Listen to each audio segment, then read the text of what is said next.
मीरा ज्यादा बड़ी उम्र की नहीं थी जब उसके माता पिता उसे इस दुनिया में अपने भाइयों के भरोसे छोड़कर चले गए थे। तब से उसके दोनों भाइयों ने ही उसे पाल पोस कर बड़ा किया था। कुछ समय बाद उसके दोनों भाइयों की शादी हो गई और वो अपनी गृहस्थी में व्यस्त हो गए। अरे मीरा, आ गई तू कॉलेज से? आ, तू बैठ, मैं तेरे लिए शरबत लाती हूँ। थैंक यू भाभी, आप बहुत अच्छी हैं। फिर शरबत पीकर मीरा अपने कमरे में आराम करने चली गई। तभी उसकी छोटी भाभी अलका ने निशा से कहा, हा, बड़ा प्यार आ रहा है अपनी ननद पर जेठानी जी। अरे कैसा प्यार, बस कुछ दिन की बात है, फिर शादी करके चली जाएगी। तो फिर तो बस इससे एक ही प्रार्थना होगी कि ननद तुम मायके कभी मत आना। अब तो बस जल्दी से इसके लिए लड़का मिल जाए और हमें इससे छुटकारा मिल जाए। मीरा की दोनों भाभियां उसके साथ अच्छे से रहने का ड्रामा करती थी। कुछ दिनों बाद मीरा के लिए एक अच्छे घर का रिश्ता मिल गया और उसकी शादी पक्की हो गई। भाभी, अब हमें ऐसा कुछ करना होगा कि इस ननद की शादी होकर ये यहाँ से निपट कर चली जाए और हमें ज्यादा खर्चा भी ना करना पड़े। फिर वो दोनों ऐसा ही कुछ प्लान बनाती हैं।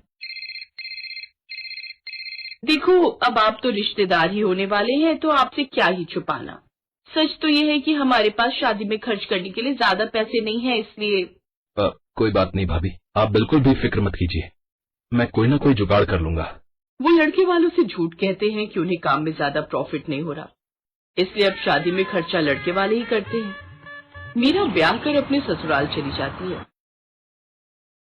फिर शादी के अगले दिन वो पग फेरे की रस्म के लिए अपने मायके आती है, तो उसके भैया भाभी उससे कुछ ठीक से बात नहीं करते और विदाई के वक्त उसकी दोनों भाभियां उससे एक ही बात कहती हैं, अब अपनी ससुराल आपके लिए पहले है ननद जी, अब मायके का मोह शादी के बाद ज्यादा ठीक नहीं। मैं तो कहती हूँ ननद, तू कभी मायके मत आना। ऐसे ही कुछ दिन बीत जाते हैं। काफी दिन हो गए, ना तो मीरा के मायके वाले उसे फोन करते और ना ही कभी मिलने बुलाते, जिससे अब मीरा काफी उदास रहती।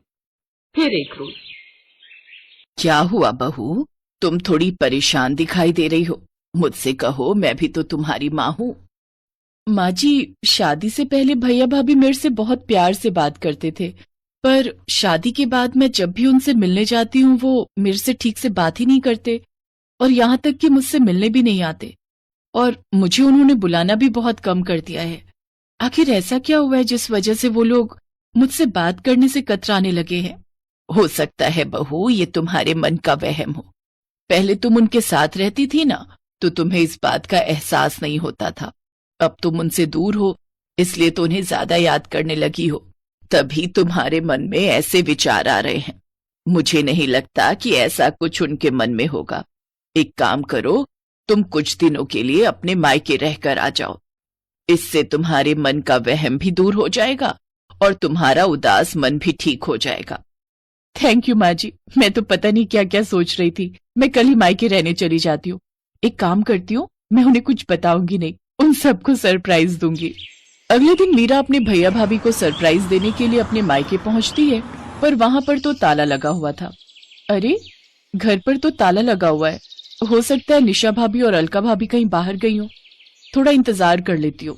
एक काम करती हूँ, निशा भाभी के मोबाइल पर फोन करती हूँ। मीरा अपनी बड़ी भाभी को फोन मिलाती है, पर फोन ही नहीं मिल रहा था। तभी पड़ोसन उसके पास आती है। वो सब तो घूमने के लिए विदेश गए हैं, 1 महीने बाद लौटेंगे। वो तुम्हारे भतीजे ऋषि का बर्थडे है ना, वही मनाने के लिए गए हैं। विदेश गए हैं? मुझे बताया भी नहीं। मीरा के दिमाग में बहुत सी बातें चलने लगी।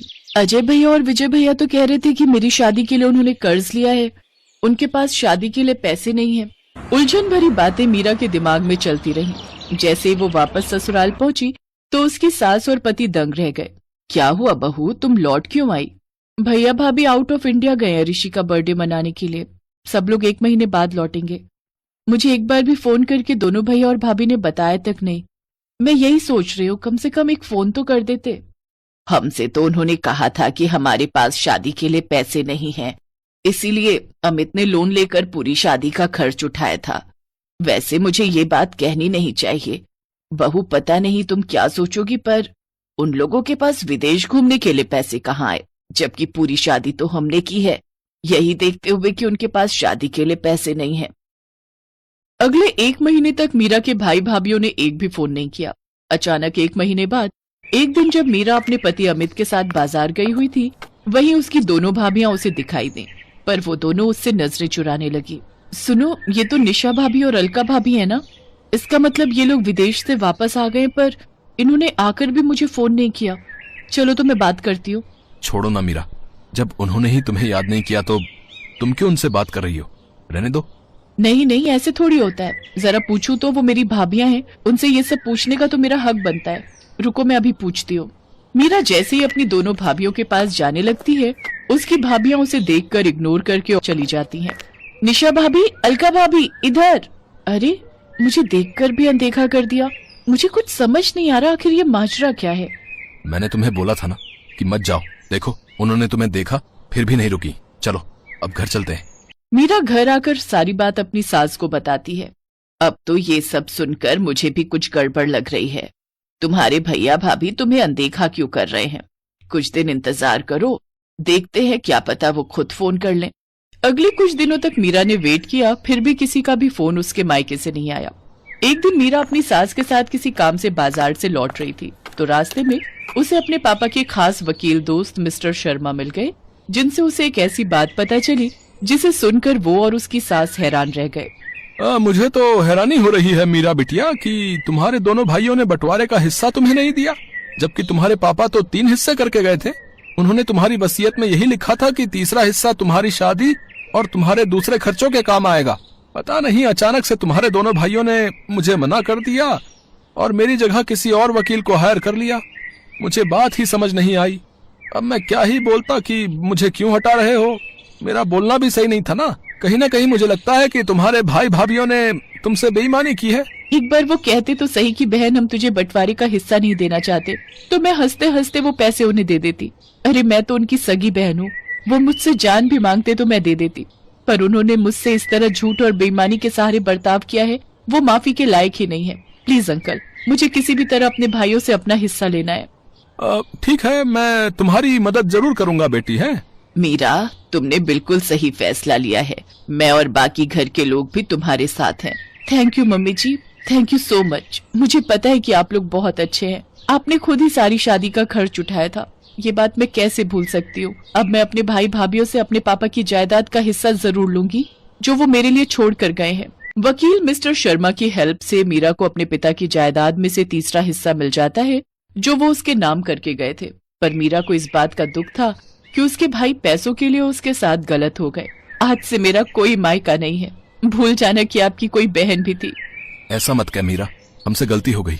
हाँ मीरा, पैसों के लालच में हम अंधे हो गए थे। नहीं भैया, अब बहुत देर हो चुकी है। प्लीज अब आप मुझसे कभी भी कोई वास्ता मत रखना। थैंक यू शर्मा अंकल, आपने मेरी बहुत हेल्प की।